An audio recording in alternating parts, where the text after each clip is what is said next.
All right, welcome everyone to our planetary workshop today. We're really excited to see you here, and we have a great workshop planned for you. So, critical thinking, learning from experience. So welcome, and I'm going to share my screen and we'll get started. So we're going to be using Menti, and if you need translation, we have it in Spanish and Vietnamese today. So we have Devesh for Spanish and Subodh for Vietnamese. So please, if you have any trouble connecting with them, let us know. I'm going to go to full screen here. So we're going to have our planetary workshop. We'll spend the first few minutes just kind of welcoming, seeing where everybody's at in the globe.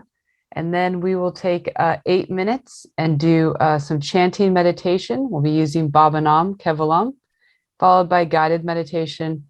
Then we'll have a presentation and maybe some Q&A, a closing, and announcements.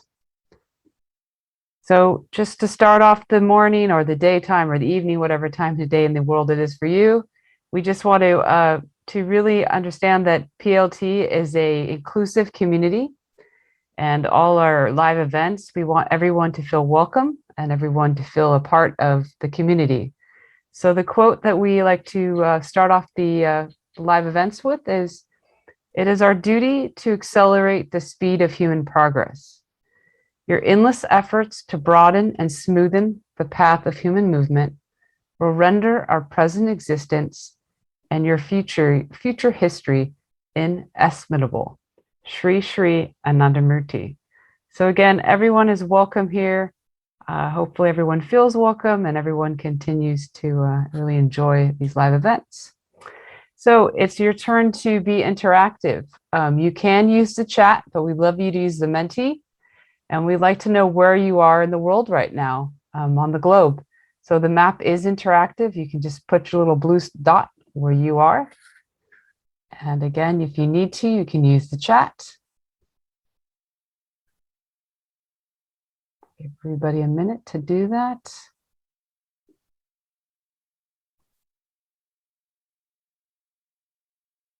Great.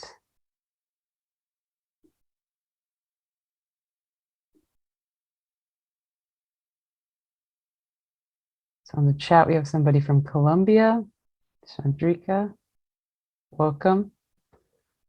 It's great. Just fill up the map. We have people from Vietnam.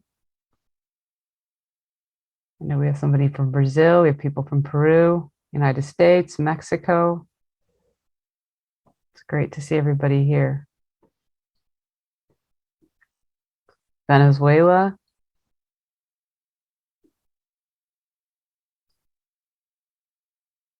Perfect. Beautiful. All right. So keep filling up the map, keep inviting your friends. Anybody and everyone is invited. It's all open to everyone. So we'd love to see more and more blue dots all over the map covering the globe. All right. And on that note, welcome everyone again. Oh, there we go. India. Wonderful. That's great. Welcome. So now we are going to, like I said, we're going to have 8 minutes of some Kiirtan, some guided meditation, followed by Kiirtan, some chanting meditation, and then we'll have some guided meditation, and then we'll start with our presentation. So enjoy, and we're very happy to see you here. Thank you. Karun, all yours.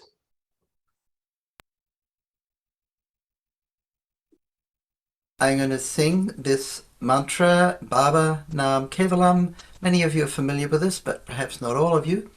And it means only the feeling of limitless love. So you can just sit straight and close your eyes, and my friend here is going to accompany me. I think you've all probably got your microphones off by default, which is good because I love singing with people, but over the internet doesn't work. So you're welcome to sing, but keep your mics off, please. And yeah, just sit straight and close your eyes, and we're just going to have a very short chanting and then silent meditation.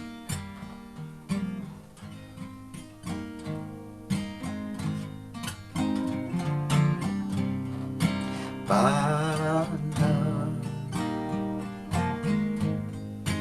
Kevala Baba Nam Kevala Baba Nam Kevala Baba Nam Kevala Baba Kevala Baba Nam Kevala Baba Nam Kevala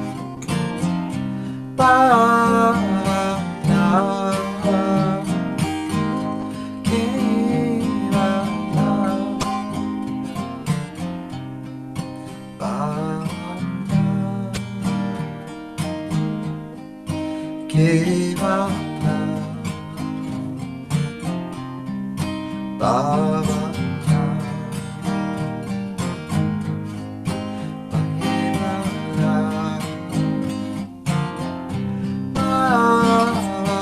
Nam Kevala Kevala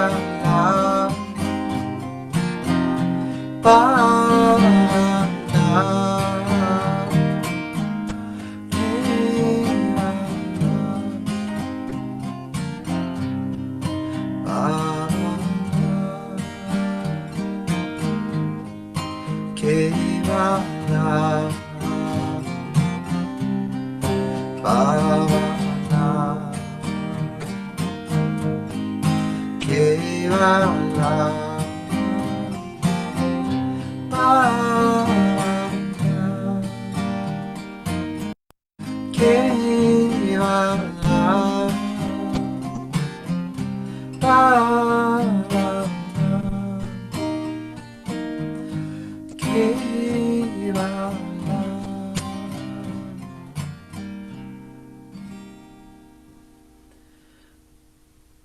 Keep your eyes closed, if you can, comfortably. And let the mantra Baba Nam Kevalam continue in your mind with the music.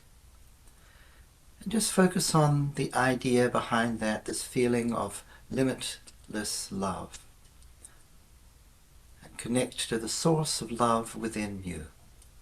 We'll meditate on that silently for just a couple of minutes.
Ke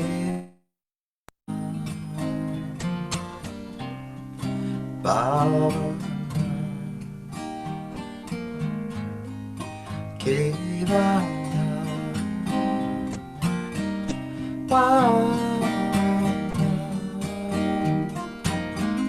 Keva Baba Keva.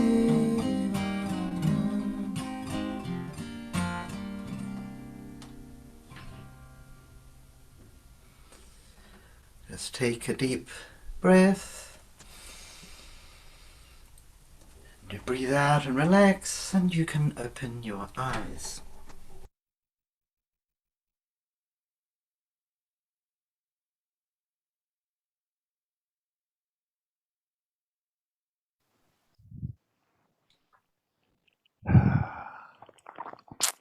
Welcome back, everyone.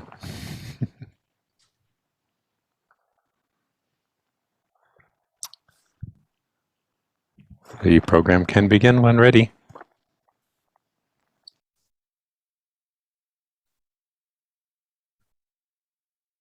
Welcome, everybody, to this workshop. And I'm here with Jesus, and we'll have a dialogue on this topic of education, which we also invite you to participate. And you can participate by raising your hands, and we give you the microphone, or you can chat, and we can get started with Jesus. Yes, thanks, Dada. Welcome, everyone. We're happy to have you here. So yes, like as Dada has said, we would like to create a dialogue today with respect to the question, what is education? So I'm pretty sure that we all have different conceptions about education, but today we'll try to delve more into this concept to try to see what comes out.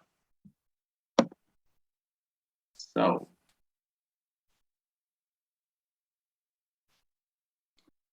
sorry.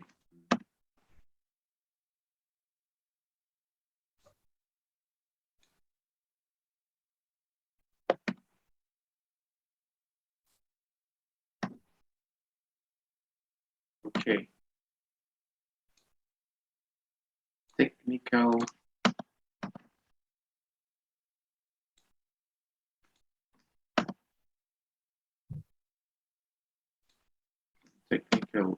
Okay, here we go. All right, so the first topic that we would like to discuss is education and learning from our own experiences. I'm pretty sure that all of us have heard this idea that education means to learn or to be able to learn from our own experiences. But what does this actually mean? Like, for instance, do schools prepare us to learn from our own experiences? Do universities prepare us to learn from our own experiences? Or that's just like a statement that doesn't have any authentic meaning? I don't know what you think, Dada. Yeah, well, what I have seen in general is that people go to school and they are more being fed some information, and it's more like molding the people in a certain way and not giving that space for them to come out, you know. I think this has been the trend at the moment in the field of education. Yes. As Zara is saying, I think that most educational institutions nowadays, they just essentially give us some sort of ready-made products, right? Like clusters of information or so-called knowledge. And yeah, they try to feed us with these kind of clusters of information, right? Recently, like 2 months ago, I was having a talk with two scholars from education, experts in education, and I found it interesting the fact that they were saying that the students should actually learn not to listen to their own experiences because they might be wrong, what they said. And instead of doing that, they said that students should actually read books from experts and then actually understand that these are truth facts, or like true facts, and based on these reflect on their own experiences. So I was wondering, like, what does it entail that in schools or in general in educational institutions, a lot of experts are encouraging people, students in general, to not take into account their own experiences, but just to think based on books. So as that I was saying, just to consume information. It's kind of like we're encouraging people to be disassociated from their own experiences. Yeah. So yeah. Jesus, I had one experience. I'm a monk for many years, so I joined one course. It was like a master's degree because somebody said, "Oh, Dada, this will help very much your organization." So I joined it, and in that course we had to write papers at the end. So in my first course, I wrote a paper, and then the teacher called me to evaluate it, and he said that he couldn't give a good grade because there were some flaws in my paper. And I said, okay, so what is the main problem? And he said that I didn't cite my sources, means I didn't put that I got this from this book and from that article and this and that. And then I told him, but I didn't look at any source. I just wrote from what I understood and what was in my mind. I didn't read and consult any source. And then he showed me another paper from somebody else, which had a list of sources. And he said, this is how you have to do. And like that, I said, well, okay. So that was one experience a few years ago, Yeah, no, I understand what you're saying. Yeah, I think, like educational institutions are becoming more and more, or putting more and more they call it rigorosity, right? But in the end, it's just becoming like a big technical framework that in some cases might not enable people to think for real. And I was also thinking, for instance, like a lot of taking into account these experts, the statement that they were giving to the students that they should not believe in their own experiences, but in what books say, and there is, I think, in general nowadays, this sort of worship in respect to, what comes in books. But I think we tend to forget, especially the so-called experts, that, for instance, people or thinkers like Piaget was considered like one of the most important persons in respect to epistemology and education. He actually was reflecting on his own experiences with kids in order to provide a theory.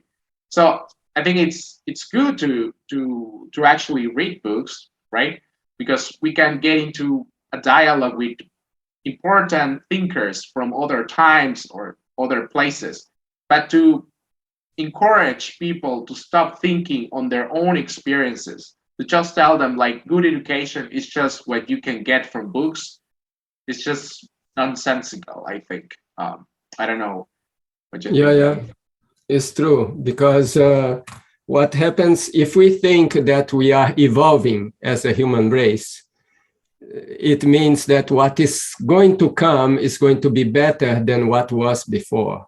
But if the education is based on what was before, it is hampering this new to come. So it's keeping us in the old. Yes. This sort of modern or postmodern conception about education, like this, as you're saying, like this progressive idea, right? Yeah, which actually led us to the next. I mean, we have already kind of mentioned this idea, like, so then what is the relationship between education and information? Is having information the same as having a good education? I think that many people tend to think that because, as an anecdote, I remember a long time ago I met someone who said that his hobby was collecting books. And one professor asked this person, "Oh, have you read most of these books?" "No, I just love to collect these books, you know." So anyway, so what are your thoughts about this aspect, Dada? Well, yes, it's true. Like I base many of my ideas a little bit in my practice and my experience in yoga, like that. And we encourage people to read, but the point is not to read, the point is to understand. Of course, there are some, let's say, religions or philosophies that encourage people to memorize, so they can memorize some things. But in our way, it's like you read, but you have to understand. If you don't understand, it doesn't work. And I'm looking here at the chat, so people are starting to share. The first one, I think, is sharing about that, my experience about writing the paper, and say exactly what happened to me on my law school graduation paper. And then the next one is sharing that education is structured. It's a sort of dogma. And then we come more behaviorism education. And then we have more here. Now in our education process, Max, depends on only theoretical parts rather than we need more in practical. So that's an interesting point here, that between theory and practice. Yeah, maybe you would like to. Yes. Yeah, as we were saying, like, yeah, I think like this aspect of like, yeah, of having disassociated. First of all, well, this is a modernist idea, right? Like the theory is different than practice, which I think that comes from the academia, right? This sort of ideal that in general Western societies we have created of someone that just is focused on theory, and that this is in many of the cases disassociated from practice. Yeah, I think once again this is a modernist idea, because in ancient times I think it was more highlighted the fact that theory and practice were just two sides of one same coin. So would you say, Jesus, that nowadays they are encouraging more theory come first and practice come after, and in the past it was like something in parallel? Or? Yeah, I think that there is this which I think has to do also with our technical conception of life nowadays. I mean, the fact that we tend to appreciate numbers or equate education with knowledge about mathematics, I think is also related to the fact of certain worldview that we have in general, which gives much more priority to theory, as presupposing once again that theory is to a major extent just disassociated from real practice. Like in many cases, that's why I think it's interesting the fact that we tend to think that intellectual work should be paid much more than manual work. We think that in manual work, I mean, nowadays societies think that manual work don't have so much value, right? So this sort of, someone was saying in the chat, a sort of discrimination, right? All of these biases. What do you think then about this aspect of the manual practices? Do you think that also society doesn't give much value to manual activities? Well, yes, I mean, because like suppose somebody's doing a manual work, they will be paid less. Somebody's doing more intellectual work will be paid more. I think, but you know, I think that the way things are going now for the future, that a lot of manual work, like the more repetitive manual work, it can be taken by machines. And this we have been discussing in another series of workshops about the future of intelligence. But the point is that if this is to happen, then there should be a mental, let's say, evolution that the extra time can be not that we'll ignore the people who were doing that manual work because now we have the machines, we don't need them. So there is where humanistic values come, that people have their value in any way, and everybody has potential to develop. And that's one, I think, an important point on education that I feel is that there should be a direction. You know, like we are educating people for what? Are we educating them to enter the economic force, like the workforce? Why we are educating them? And then it comes to my mind that this what I heard, that this story, we have to see if it's true or not, that the teacher asked John Lennon, what do you want to be when you grow up? And he said, I want to be happy. And the teacher said, oh, you didn't understand the question. And he thought, oh, the teacher didn't understand life. So, so I put in that over there. Yeah. Right. Yeah. We are getting a lot of things on the chat. You can take a look. Yeah. Yeah. Okay. Yeah. Like, so we have some questions here. How much of the pay difference between manual and intellectual labor is supply and demand? Fewer people have the specialized training for certain kinds of intellectual work. Yes.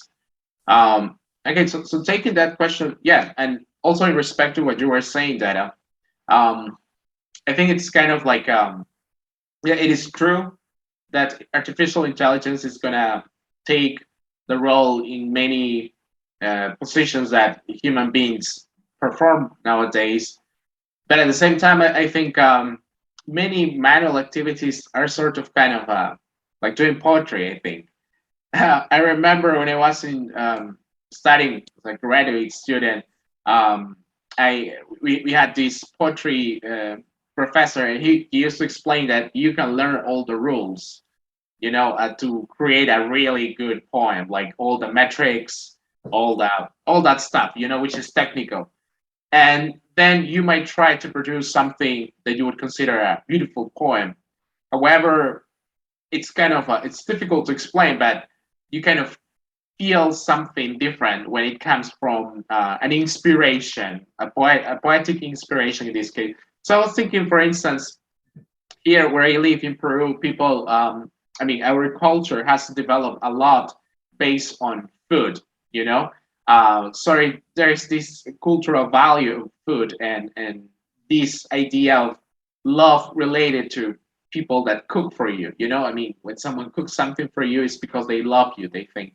So I think, like, yeah, we could get like a really highly intelligent artificial intelligence, and although they would know all the steps to get a supposed dish, I don't think it would be exactly like, I mean, human beings wouldn't make the same meaning from that. They wouldn't take the same meaning. So once again, I think like we should value, I mean, society should take much more or pay much more attention to these manual activities. So yeah, I don't know what your thoughts about that. Yeah, no, I agree in that aspect because there are some things working out there that is not immediately perceivable. And the example you gave on the food, it shows, you know, like sometimes the food depends on the person who is cooking. what is the mood of the person, what's the feeling, and that somehow, maybe at the moment we don't know the mechanism, but that goes into the food and gets transmitted to the other person. So things like that are very valuable, and I don't think that it can be substituted. So like even artistic expression, that is very valuable. So these are even higher human skills, which we are not giving much value because they don't generate so much income, let's say. So the society is giving more value to what generates income in the present economic system. So that's one problem of education. Yeah, I agree. Yeah, and also in connection, well, there's a comment here about food. They said, I can't imagine how food made by artificial intelligence would ever taste good. Yeah, that's true. That's true. So yeah, in connection with these, with all these comments, and what you are also saying that how do you think? I mean, what is the conception that you think that Western societies nowadays have in respect to information? What is the idea that we have behind the scenes with respect to information? Well, it appears that there are two situations happening. One is lots of information, and the other, people don't know how to judge that information, how to put it together. These Right. two things are happening.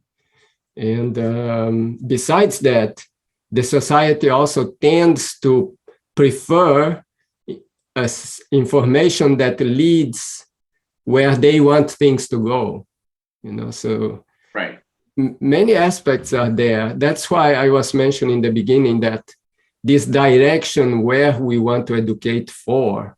So let's say we want to educate human beings. So human beings, like John Lennon said, want to be happy. So the education maybe should go in that direction and not in the economic direction. We want to produce more. We want to have more money and wealth. And yeah. Yes.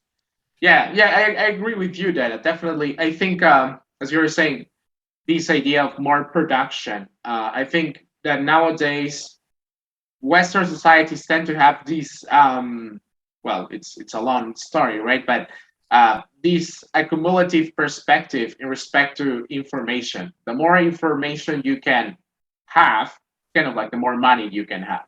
So that means that this person that has more information is the wisest in the room, right? I remember a friend used to talk about this situation, saying like it's kind of like having a big museum where you have all these beautiful pieces, but then it's just to contemplate them. You get into the museum and you say, "Oh, this is wonderful. This person has read all these literature books. He knows what Plato said in that dialogue."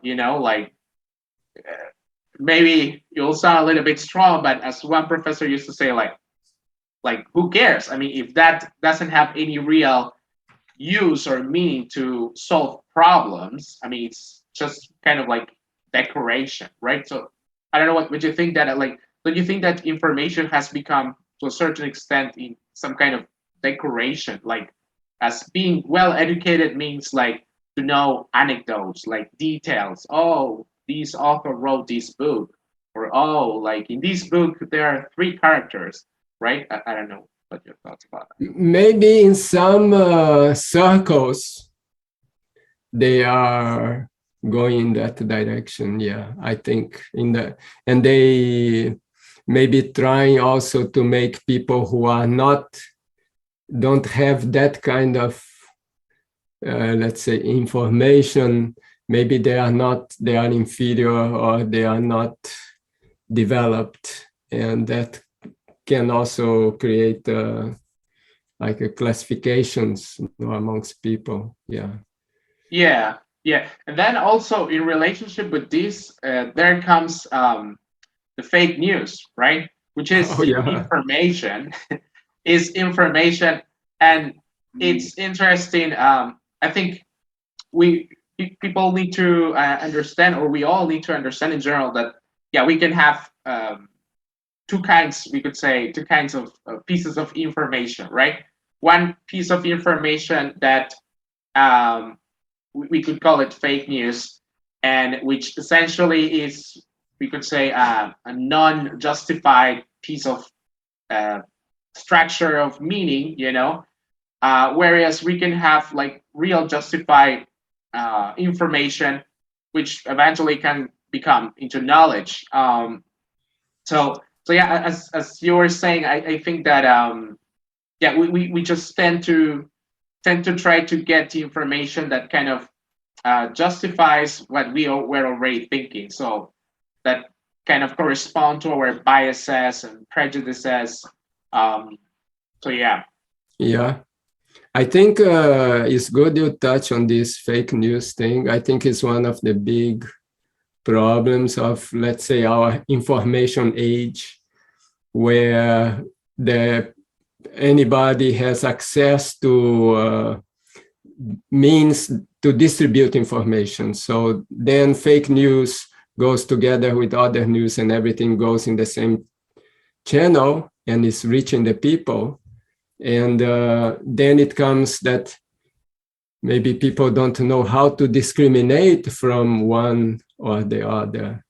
And also, maybe you have fake news on one side, and you also have news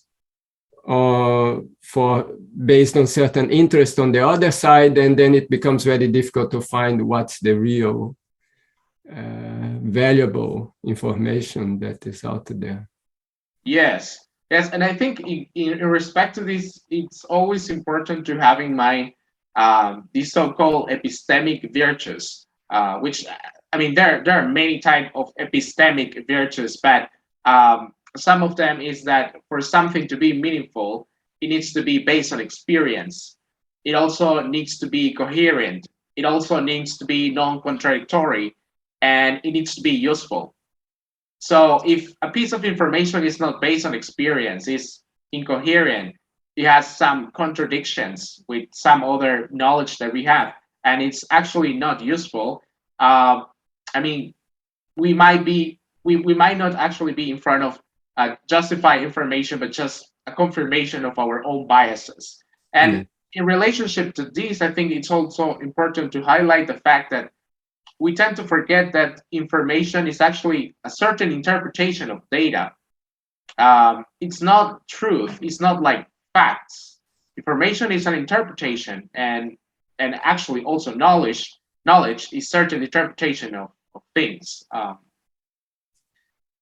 So I can see here in the chat one comment about what you were saying, Dada Jonglen. I don't know if you would like to read that. Oh, okay. Yes, that seems to be like from the quote. Yes, when I was 5 years old, my mother always told me that happiness was the key to life.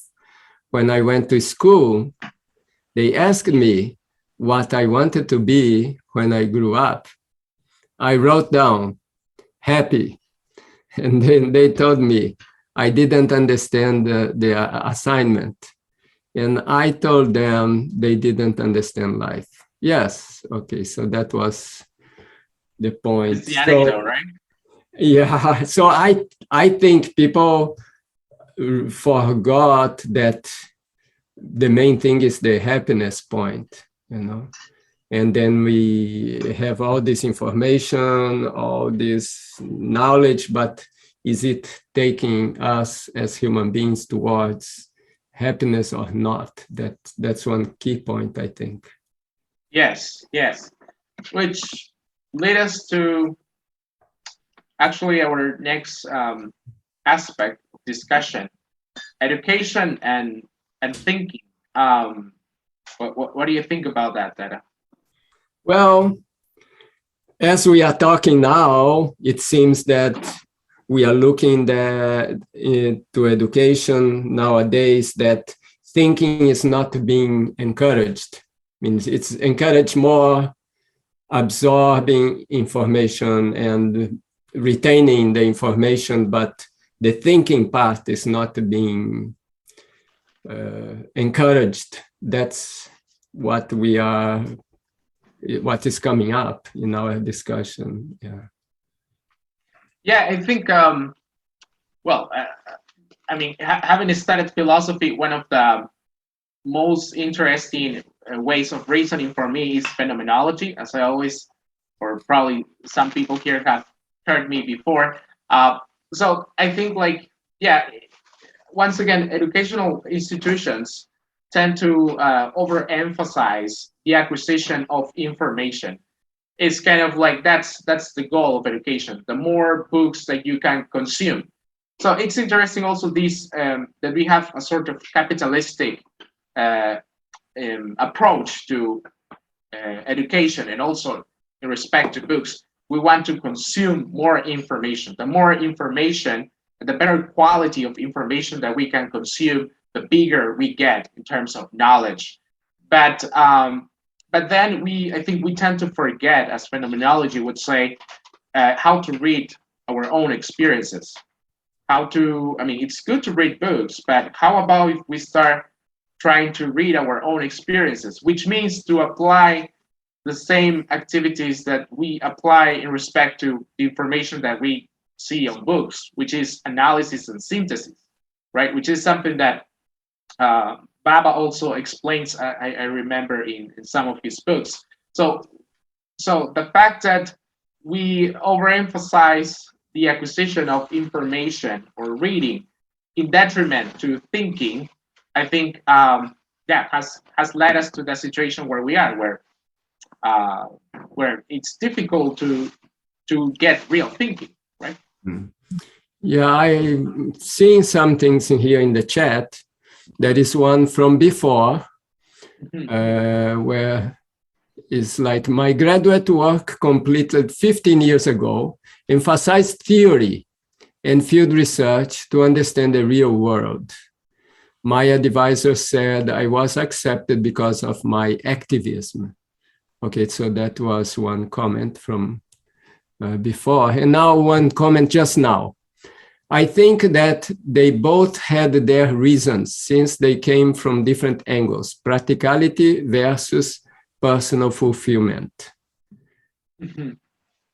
Yes. Okay. So I don't know what you think about that. Well, I just came to my mind, like, we are putting on one side practicality, on the other personal fulfillment, as if it is, if they can't become one. Because, of course, we have to live in the world and maintain ourselves well and everything. But in that we can say that's the practicality. And then on the other side, we have to do the personal fulfillment. But I think they both have to be integrated. Because if they are not integrated, the people can lose in one or the other. Means the people who are looking for personal fulfillment become impractical, and the people who are practical forget about personal fulfillment. So I think the integration of these two is very important. And I think that comes real knowledge, from practical and personal fulfillment. And if it's personal fulfillment, the people have to feel it inside. So it has to be based on their experience. It cannot be something put there that they don't experience. So it's something like the knowledge only becomes our own when we can experience it and process it within ourselves. And our knowledge is what really guides us in our life. Otherwise, if we are, then we can lose our mental balance. If we are forcing something on our mind that we don't understand, and that we try to make that the way we live and the way we think, but it's not. It's something that's not matching us. Yeah. I fully agree with you, Dada. yeah, the practicality and personal fulfillment should be just one same thing with two aspects, I would say, right? And in respect to this, I would say, some thinkers that try to reflect about education, they say that this distinction that we have learned between, we would say, practicality and personal fulfillment is kind of a presupposition, which should us take us to take into account that the most famous current educational system, which is called to teach based on competences, right, was actually born because the owners of the industry wanted to get skillful labor, so they asked the educational institutions to provide skillful labor. So in other words, we have gone through this process of just getting education for getting into the labor activity, and we have stopped thinking about the fact that education should not only prepare us to work efficiently and effectively, but also should give us the tools to deal with the problems that life poses to us, right? So we have here another question: how to get that integration? That I don't know if you would like to go into. Yeah, I saw that one. Yeah. Okay, so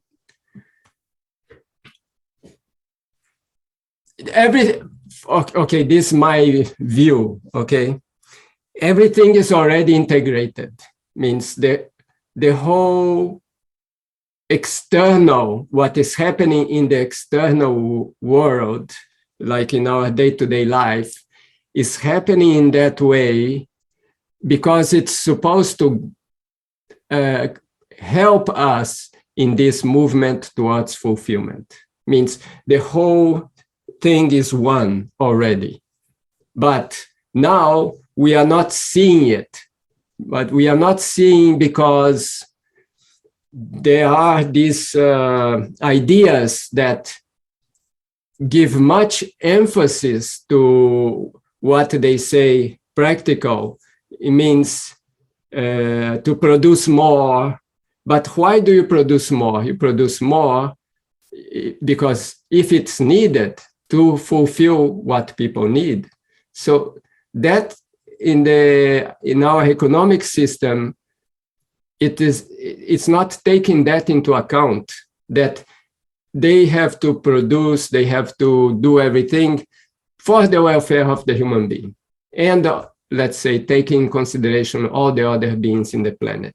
So that's why we are doing that, but not because we are producing to have the best car, we are producing to have the best computer. Means, but why you want to have the best car? Yeah, it's to serve the person who is driving the car. So I think it's just that the economic system is not parallel to the real desire of human beings. So that's creating the gap. Yeah, and I would like to comment on your remark, Dada, about production. I think it is that's also something that we have learned from our capitalistic societies. This overemphasis on the idea of being productive, right? And it's also interesting to see, for instance, I think like some months ago, it became kind of like trendy, the concept of resilience, right? Which is something, it's a concept which is quite old, but it's interesting that all the corporative industries or corporative projects, we're trying to say, yeah, we want to teach you how to become resilient, and etc., right? How to be able to face challenges from life, endure all these pains and problems. And I have been reading some interesting insights from other thinkers that they were saying it's interesting that now the industries are trying to actually avoid spending more money sending their employees to therapy or psychologists, because they know actually that the kind of labor that they are putting on people can actually have a really big negative impact on them.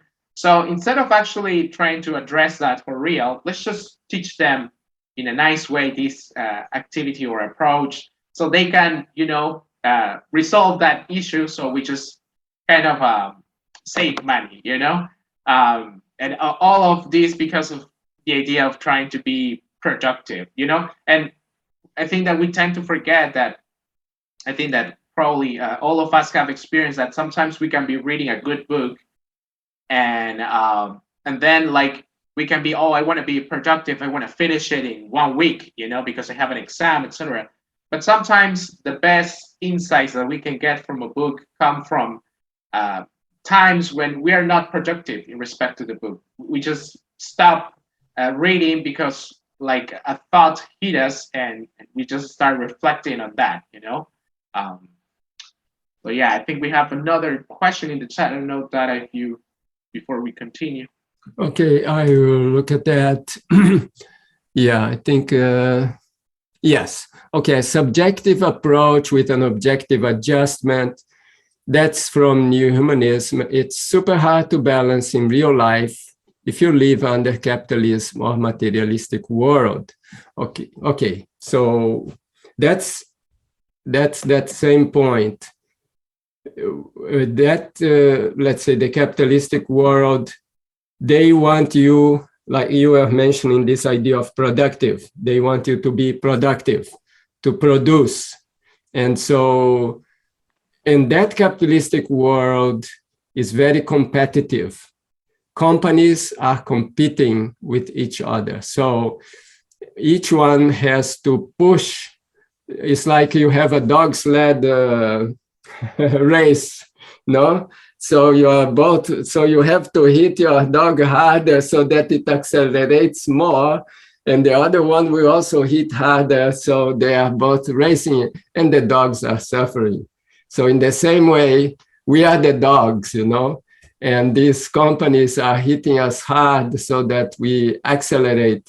And then they know, okay, we hit them hard, these dogs will have wounds. So when they reach there, we immediately heal their wounds, so they invent methods to heal the wounds of the dog very quickly. And so that's what they are doing. They know that, okay, you are going to do this work, you get super stressed. So then they offer you ways of reducing your stress, right? So, yeah, I think it's true that we are in the middle of it, and it's difficult to keep the balance, but it's very important. We shouldn't lose sight of what we really want, and we should also bring it up as much as possible. Yeah. Yes. Okay, there are more comments, Jesus. Look, Dada, Okay. till date, only 2% enjoy good life. What should be there? What should be their education?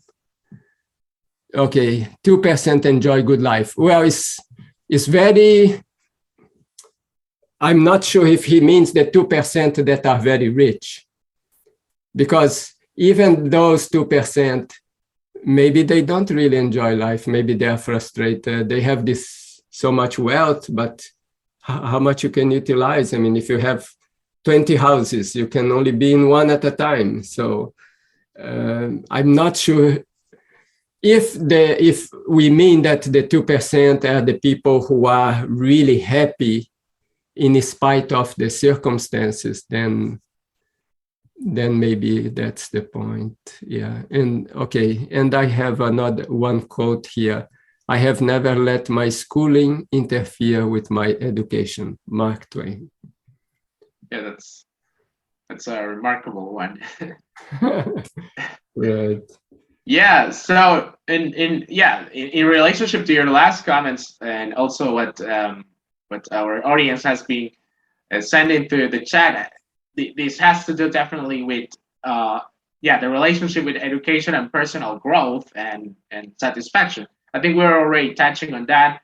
But I don't know if you would like Dada, to start, what is your general thinking about it? Yeah, I think that without educating for personal growth, it's not real education. That's what I feel, because that's what we are here for. We have to go towards this fulfillment, you know, so that requires this real personal growth. Yeah. So Yes. Yeah, I think it's kind of well, I don't know how it is in the countries of the audience, but for example, here in Peru, when I was at school, for instance, we always received lessons for learning how to play football. Although in Peru we are not really good at playing football, though. So the thing is that um, there was this focus on, I mean, physical activity or physical education was focused on learning how to play football. And I mean, now that I have more understanding about these things, I think, yeah, the goal should have been to learn, for instance, in this case, how to be more in contact with your body, how to appreciate your body, how to be able to understand, to engage with activities in an energetic way, instead of just learning one particular practice that, of course, is related to a certain cultural value. So I think that this fact, I mean, the fact that education is still being not efficient in teaching people how to just have all these sort of tools that can let them deal with their daily activities. I mean, is kind of like a failure in the end. Like as we were saying a few minutes ago, like education seems to have become like a sort of provider of technical skills, right? I mean, now whenever I see a marketing uh, slogan or whatever in respect to an intelligent person, I see a programmer, right? So that's the maximum stage. Like, and who is a programmer?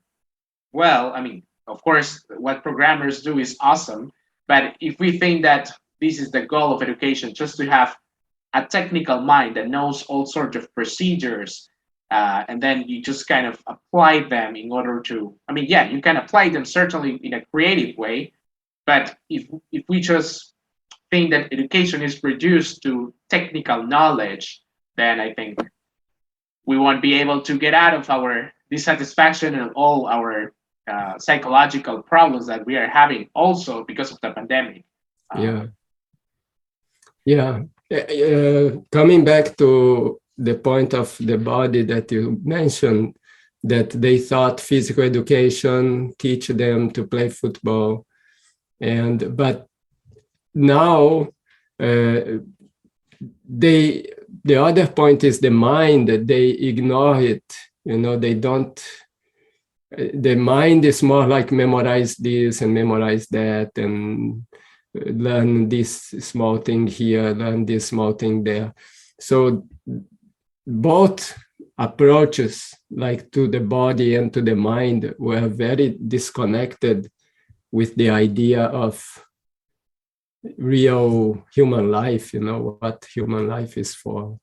I think that's one point that's missing very much.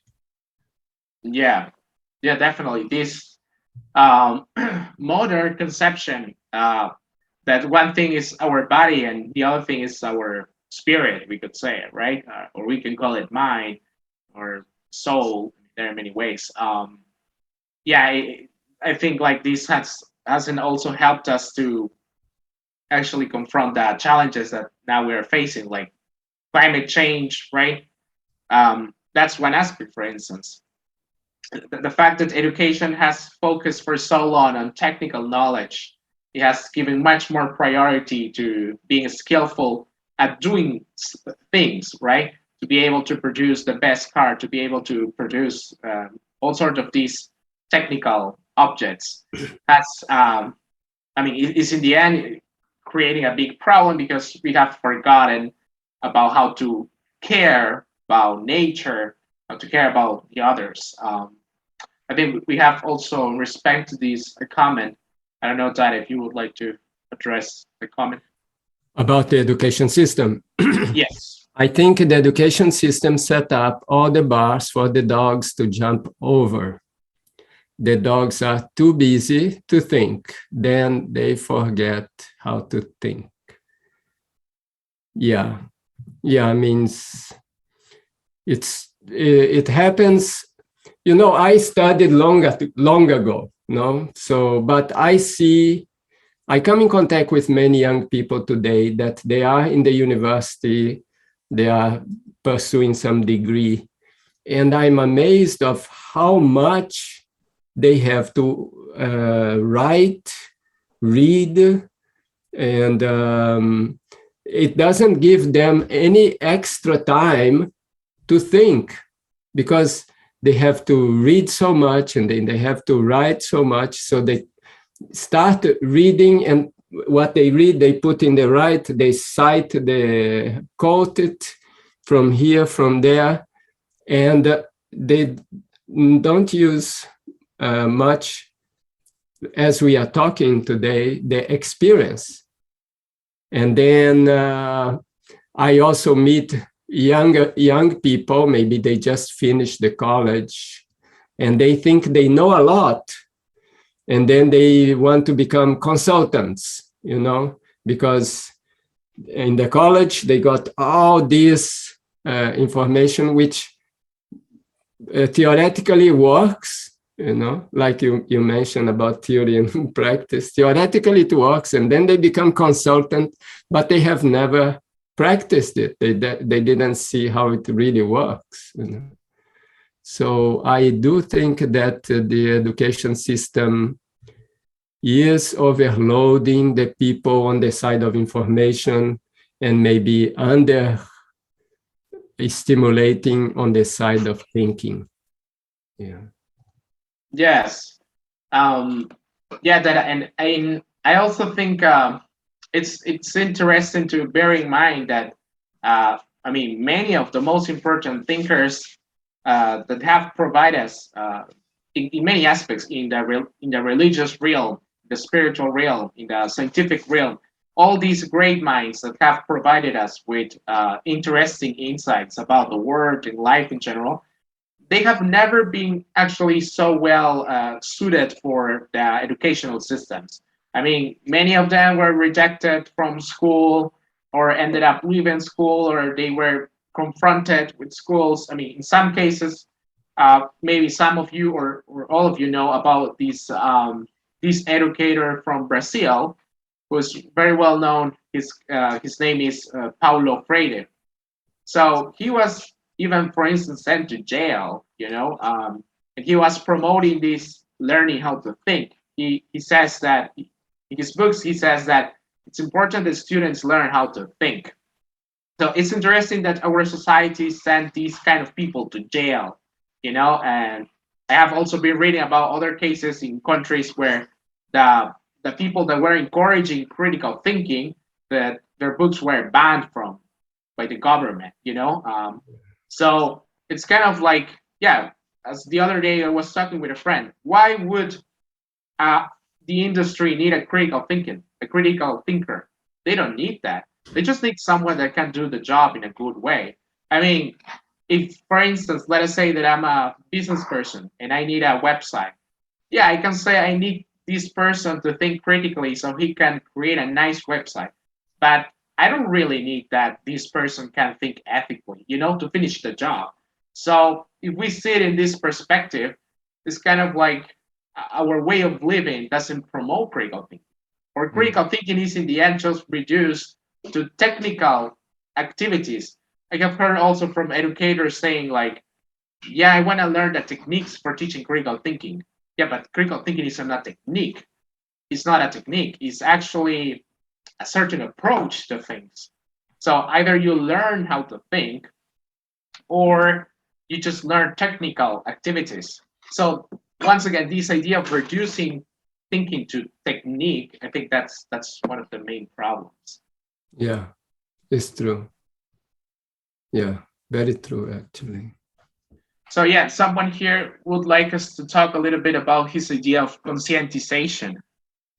Yeah, I think, well, Paul Freire has many important ideas, and in the end, he thought that education should create, we could call it like more social awareness, right? In these cases, to create more awareness about the fact that there are, we could say, like structural inequalities in society, and that we should actually teach students to be able to see this.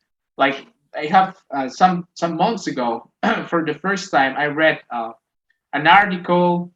It seems that, well, the article is for about 2 years or 1 year and a half ago, and in this article they were saying that actually universities should teach students about structural inequalities, because otherwise we end up believing about these what's it called, meritocracy, right? Meritocratic system.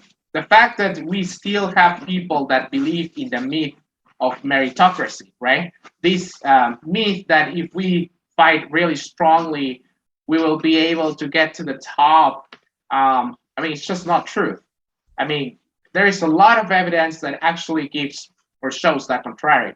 For instance, like 1 month ago, I was reading an article about my country that says that if you're a white person in Peru, you have like around 85% of probabilities of that, even if you don't study anything or learn any technical thing, you will end up economically not that bad. You know, whereas if you're a non-white person, you will actually have, you know, like bigger concerns if you don't get any labor or technical knowledge. So the fact that we don't want to tell this to people because we don't want them to feel bad, or I mean, it's actually more harmful. You know, it's sad that people don't still believe in meritocracy. I don't know what you want to say about that, Dada. Yeah, no, it's this like somebody also mentioned this word, dogmas. You know, it doesn't really make sense, but it is propagated so that people. So they don't want to talk about the problems like discrimination or inequalities. They want to hide it, you know, because who wants to hide it? The people who are getting the advantage, you know. So if one is getting the advantage that things are in that way, they don't want people to know about it, because the moment people know about it, they will not accept it anymore. So I think that,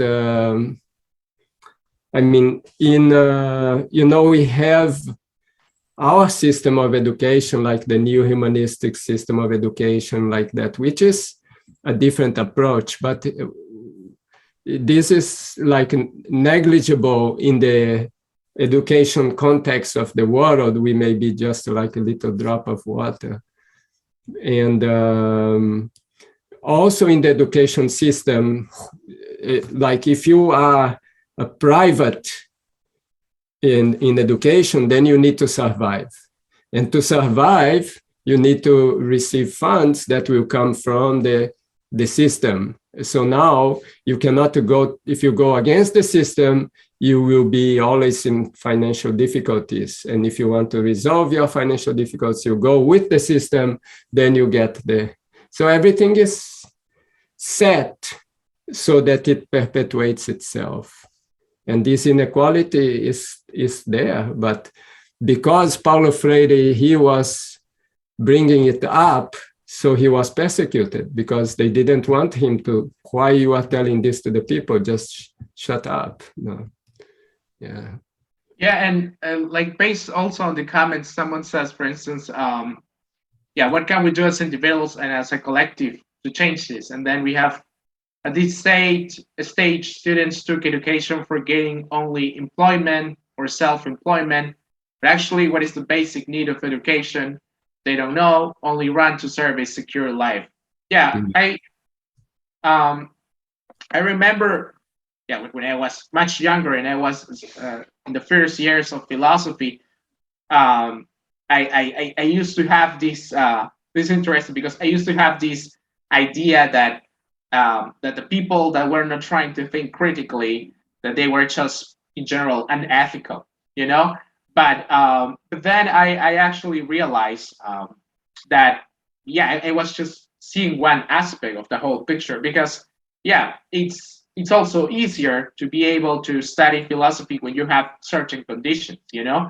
Um, of course, it's, I mean, you don't need to be rich to study philosophy, but there are people that, because of their circumstances, they actually need to devote much of their time to study, basically for uh, having a good job. You know, maybe their families depend on them, and so it's also sad. Like 1 year ago, one friend, his brother had an accident, and this was an expensive uh, hospitalization and etc. surgeons, etc.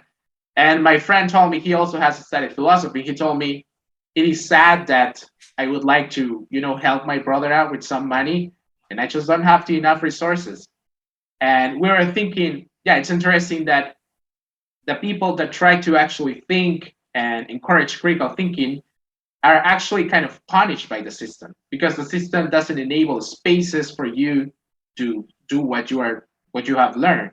In this case, how to learn critically, how to think critically. The industry doesn't want that. The industry wants actually an education where people can feel comfortable with the status quo, right? Yeah. So I think that's an important aspect. Yeah.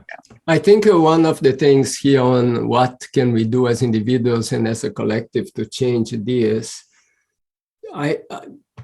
small steps, for example, one is to think that we can do something, because the system also presents itself as very strong, giving us the idea that we can't do anything. And the other is that more people together can really change it, you know. So the system now, especially in more developed countries, they encourage a little bit individualism. So they don't want people to be too close. Oh, you have your own house, you have your own job, you have your own car, you enjoy your life. And so you don't get too much together with other people so that you can become a force, you know. And I had this experience in Eastern Europe in the 80s. Most of it was communism. And I used to go there, and then I thought that it would never change, you know. And that thought came in my mind in 1988, which was just before it changed. So I was living in the train from Romania and thinking, and looking at the town, and I thought that, wow, this will never change. And then in 1 year, everything changed. So it means that the people already wanted to change, but that was being hidden. But when everybody realized that everybody wants to change, then it changed.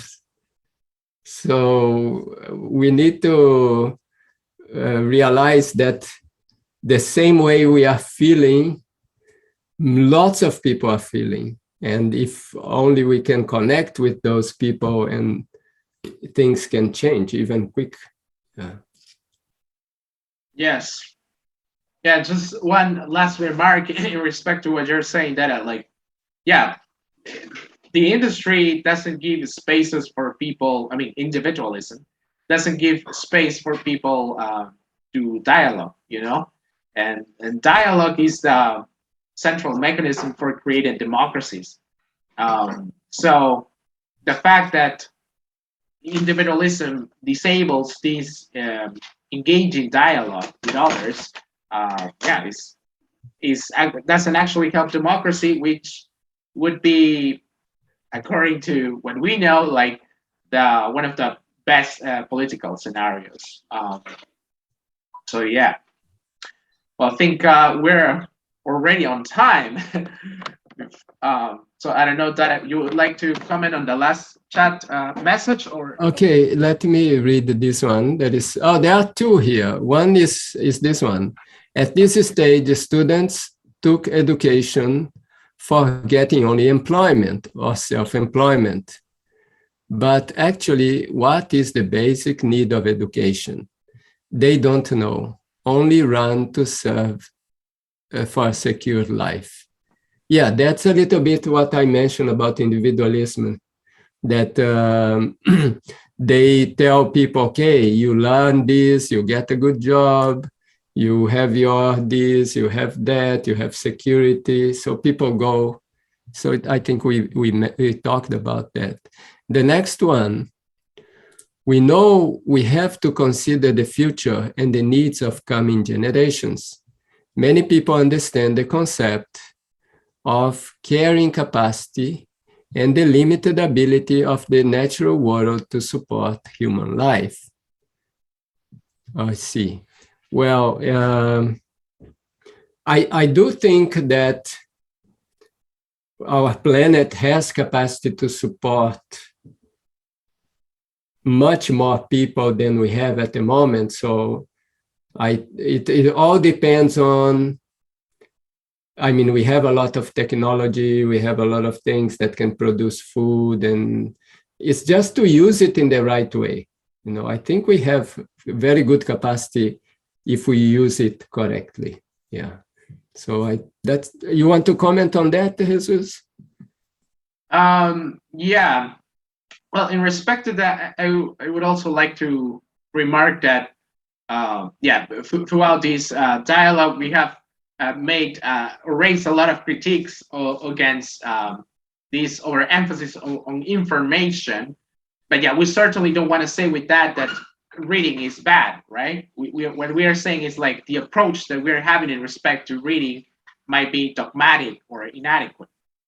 So yeah, like I think that it is true that a lot of people are starting to get more awareness about the environment, etc. But at the same time, I think that if we don't get critical thinking, like we might end up believing that certain activities are actually helping the environment, but they might end up being just non-real changes. You know, like when some industry says, I'm gonna plant some trees.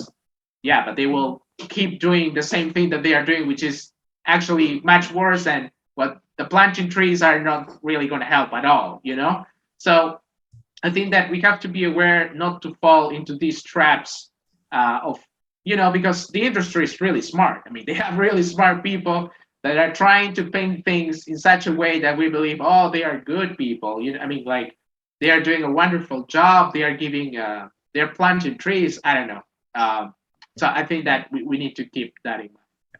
Yeah, I think you brought the point, because our point here is like the critical thinking. So if that is not developed, the situation doesn't change. It just makes circles. Yeah, because those people, they know things. I mean, they study psychology, they study marketing, they study everything. They are very experts. So it is very important that more and more people learn to think critically, so they can see and they also, on their experience, that makes them really convinced that what is the right path. Because if not, we'll be eluded forever. You know, it's happening all the time. I see, for example, people that you think nobody will vote for that person, but thousands, if not millions, are voting for that person. Then you think, how can it be? You know, so because the people they haven't learned how to think. You know. Yeah, and I think also in respect to, I can see here another message that says, but to change the education system approaches, or we have to be in the head, to reach the head, we have to play the rule of the game until we can change the rules. Yeah, in a certain way, I mean, I understand what is meant by this comment. Yes, but I think, as also Paul Freire used to say, that educating ourselves for real, in an authentic way, in a dialogic way, is actually a political revolutionary act. I think that sometimes we tend to believe that we need to engage into a political group in order to bring out change. But the thing is, like, if we engage in real education, we're actually engaging in real political acts, because the more we educate ourselves, indirectly, we will also educate our friends. For instance, we can engage with our friends in certain ideas. I'm pretty sure that this has happened to all of you. Sometimes we can gain some insight about a particular topic, and then we can share this idea with the people that we love or our friends, and this starts to create more awareness, and little by little, this can actually bring about transformation, as Paul Freire would say. We have one comment here. Critical thinking also means inclusive thinking, deep history, and proud. Okay, yes, okay. Maybe some people don't know what proud is. It's like a socio-economic system alternative to capitalism. I have a very simplistic view of proud, which is like that. Imagine in a family, you have the parents and the kids, okay? So the parents, they are the most, I could say, developed, because they are grown up, they have more experience and everything. So what they are doing? They are making sure the kids have everything they need. They are not using their capacity to have all the resources. So now you make it in the big picture in capitalism, the people who have more capacity, they are hoarding more. So in a family, that will not happen. The parents will make sure all the kids have everything. Plus, they will see that one kid needs something, the other needs something different, and the other needs something different. They are not giving equal to all. They get the bread and divide in these pieces and give to all. No, the bigger person gets a little bit more food, the other a little bit less, that one. So if we think in that very simple way of a family, if that is extended to the whole society, so that becomes like proud, Of course, there are many other technical aspects, but that's in a very simplistic way to see it. And I think that has not been the approach of the society. It has been that if you have more capacity, you get more. If you have less capacity, you die, you suffer, so that's and the critical thinking is not there, because imagine, yes, we have to end because we consume all the time. So you just tell a last story. Imagine that we have a party, and we have here our 30 people. We are 30 participants in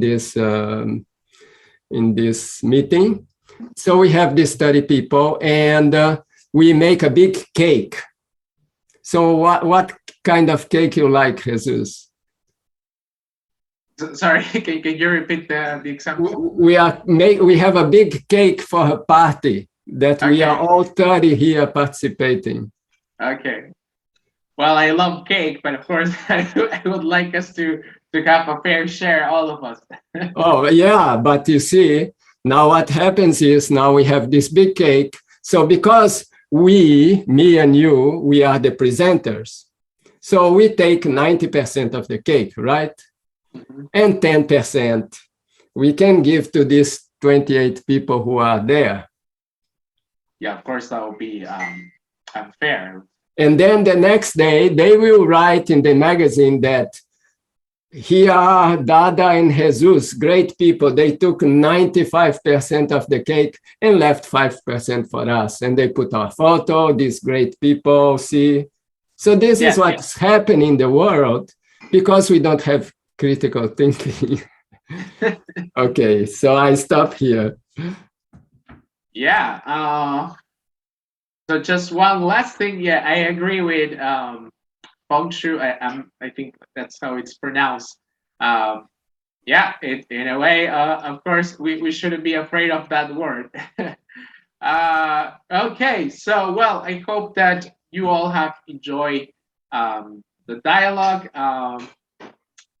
We're trying to keep promoting critical thinking through these kind of workshops and dialogues. We're certainly try to have another one with another topic. Um, so yeah, thank you for coming. I don't know that you would like to say. No, I just want to add that I thank you, Jesus, because you brought this topic to us of critical thinking. And I think it's very important. And I've been with you in various workshops, and I really appreciated all the way. And I've seen that all the workshops are different. You know, like maybe people who are attending today, you are thinking, oh, all workshops are like this. No, if you see other workshops were very different and in very different approach, but it is all on that same topic of encouraging people to think critically. And so I will pass it to Krishna Prema. Thank you, everybody. And Krishna Prema, please, take over. Thank you, Dada. Thank you, Jesus. That was fantastic. Really appreciate the dialogue. It was, I found so relevant and definitely brought a lot to my attention. And I really appreciate you taking a closer view at education and how we can use experience and how we can become better critical thinkers, because I think that's really important to all of us. And again, like Dada said, it was just a very creative approach. So thank you, Jesus. Really appreciate that. And we definitely hope to have you back soon for another workshop. And want to thank Karun for hosting. Want to thank our two, yes, Majdo just said she likes this format. I want to thank the two interpreters and of course everybody being here. And I just want to share my screen really quick so that we can talk about just a few quick announcements and also about next week's. So we have our online community platform, and it's a great place to explore critical thinking because we can share ideas there and we can share our knowledge and talk more about these kind of topics. So please join us. And if you want to rewatch or you want to share the workshop, they're going to be available on our community platform. They'll also be available on our YouTube channel, probably in the next day or two. So please feel free to share them. They are open to the public. And then you can invite your friend or somebody that you know to the next event. And then, so next weekend, we have Didi Ananda Devapriya coming, and she's going to be talking about why Jedi activist should meditate. And Jedi stands for justice, equity, diversity, and inclusion. So it's another thing about education. And I have actually taken a course with Didi Devapriya about this topic, and she's awesome. So if you enjoyed today, you're definitely going to enjoy next weekend. So I hope you guys will join us. And it'll be same time on the same day on Sunday for our planetary workshop. And again, on our online platform, we do have planetary yoga. We do have it live in Spanish on Mondays and in Vietnamese on Fridays. And we have plenty of recorded classes in English and Portuguese. So please check it out on our online demand.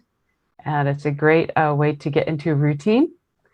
And lastly, we do have our donations campaign. Oops, my screen likes to flip back once in a while. Donation campaign. We thank you for those who have made contributions.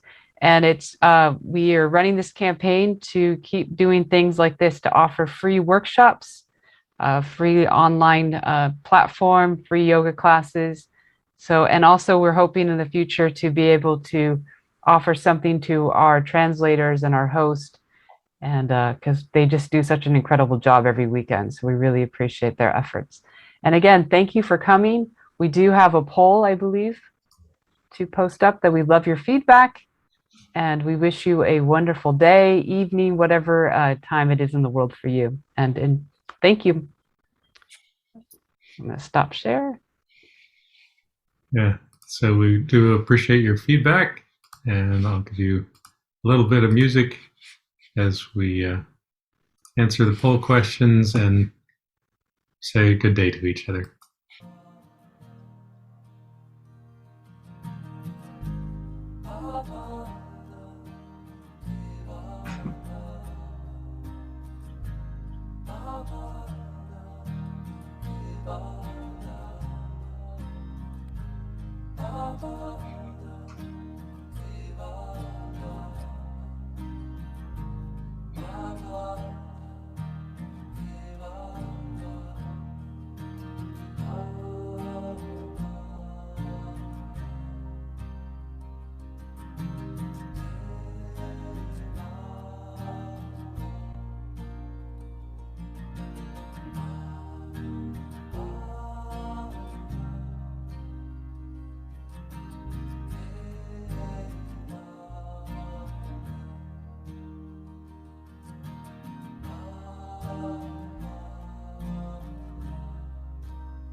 Thank you, everyone, and we'll see you next week.